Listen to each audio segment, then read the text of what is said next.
There is a mysterious group of dudes in Dragon Ball that you've probably never heard of before. These group of dudes are what I would like to call the Guardians. They are the guardians of the universe, the guardians of the Earth, and the guardians of Christmas. Good movie, by the way. But why haven't we heard of them before? Well, that's because despite being guardians, they kind of do nothing. See, they call themselves Guardians, but the closest we actually get to them doing anything is King Kai being Google Maps and a place for Goku to train his hip thrusts. So wouldn't they actually be considered onlookers rather than guardians? Welcome to Fraud Watchers, and in this video, we will be going over the supreme frauds of Dragon Ball. And to find out more about the Guardians, what better place is there to start than the OG Guardian himself, Kami. Now look, I will admit, Kami is actually somewhat useful at first. He created the Dragon Balls, watched over the Earth. He trained Goku, watched over the Earth. Had a split personality disorder, watched over the Earth. Caused the hubris of that personality to take over and wished to establish world domination, watched over the Earth. And got overtaken by that personality and is now a force of destruction for the world. Well,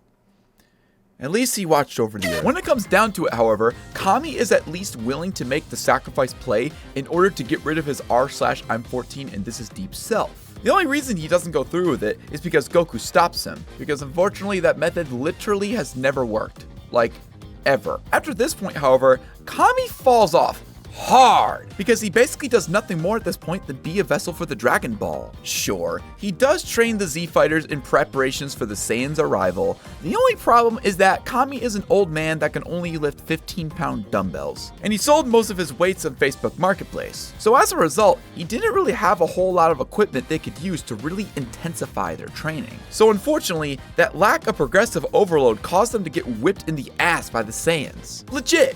All the Z Fighters that trained under Kami, with the exception of Krillin, were killed in this bloody spree. And on top of that, Piccolo dies as well. So Kami not only didn't train the Z Fighters well enough, but he also couldn't keep the Dragon Balls alive by being a proper vessel. By the time Kami does come back, however, he goes straight back to being a vessel and watching over them. But he does serve one last purpose, merging with Piccolo G7's brand, and even though this power doesn't last Piccolo very long, it was at this point in Dragon Ball that Piccolo was the strongest Z fighter around. So look, Kami might be a fraud as the Guardian of the Earth given that he does literally nothing, but in the times that he actually does do something, with the exception of the Saiyan Saga, he does come through. He served his purpose, knew it was his time to go, and was willing to give himself up for the greater good of the world. He might be a fraudulent guardian, but at least he's a good dude. Not much like Gowasu. See, Gowasu is an interesting case, because he is essentially the personification of a chill uncle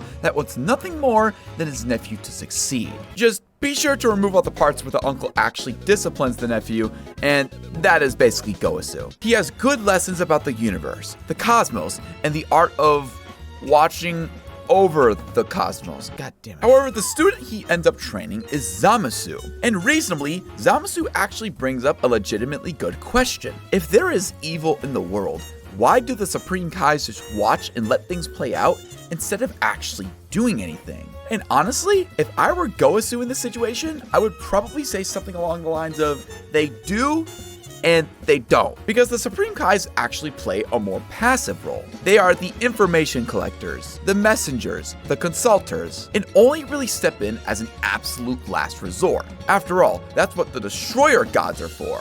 The Supreme Kais can warn people about universal threats, but they should not influence the natural flow of life. The Supreme Kais are like the good cop, while the Destroyer God is the bad cop. Unfortunately, instead of telling Zamasu something like this, he ends up saying something along the lines of, "That just is the way it is, boy. Now be sure to be a good boy and drink your tea, okay?" Fucking boomer. And what's even more confusing is how Gowasu very early on could see the red flags in Zamasu potentially becoming evil and overstepping his boundaries. But instead of disciplining him or signing him up for anger management classes, he instead, like a gentle parent, gives the guy with genocidal thoughts a husky knife because he will only use it to defend himself and nothing else.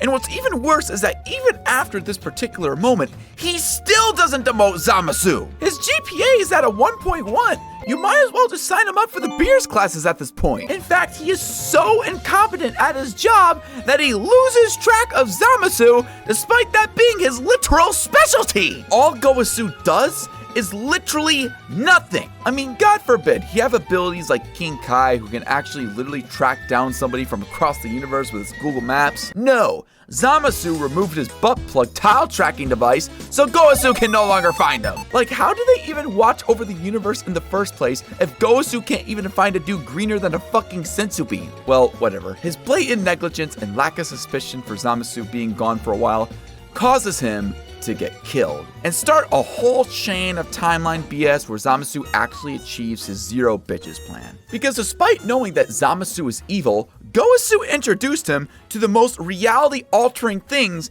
in Dragon Ball, that being the time rings. Like, how did you think this was going to end, dude? But at this point, Gowasu can literally do nothing but sit in the cuck chair and watch in the corner while the real men get down to business. I would honestly feel worse for Gowasu if he had done anything more than literally nothing. He could have consulted his destroyer god. He could have actually kept an eye on Zamasu. He could have demoted him to bartender so he couldn't get access to the reality-altering rings. But instead, his blatant negligence and incompetence puts him up there in the ranks of being a true fraud. But nobody is quite as much of a fraud than Supreme Kai himself. Because look, though he may not be the most useless in terms of raw incompetence like Gowasu, he is so in how much aura he managed to lose and how irrelevant he became despite remaining in the story to this day. In fact, all these shifts in exposing his fraudness happen